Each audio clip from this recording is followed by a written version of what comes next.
Welcome to లాలన్న. ఈరోజు మనం interesting విషయం తెలుసుకుందాం. నిద్రించే హక్కు మానవ ప్రాథమిక హక్కని వీడియోలో మనం తెలుసుకుందాం. నిద్రించే హక్కు మానవ ప్రాథమిక హక్కని ఆర్టికల్ 21 కిందకు వస్తుందని, దీన్ని ఉల్లంఘించలేమని బాంబే హైకోర్టు పేర్కొనింది. మనీ లాండరింగ్ కేసులో గతేడాది ఆగస్టులో గాంధీధామ్ నివాసి రామ్ కుత్మల్ ఇస్రాని ఈడీ అరెస్ట్ చేసింది.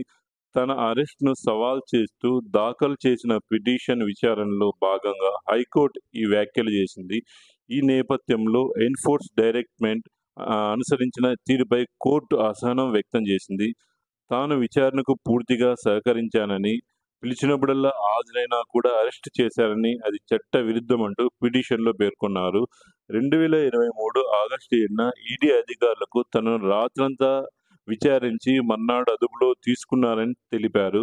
దీన్ని పరిశీలించిన బాంబే హైకోర్టు రామ్ పిటిషన్‌ను తోసిపుచ్చింది. అయితే అతన్ని రాత్రంతా ప్రశ్నించడాన్ని మాత్రం కోర్టు తప్పుపట్టింది.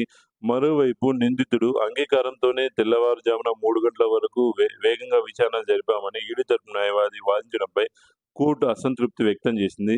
అర్ధరాత్రి తర్వాత వాంగ్మూలాన్ని రికార్డు చేయడాన్ని ఖండిస్తున్నాము. నిద్ర మనుషులకు కనీస అవసరమని కోర్టు తెలియజేసింది.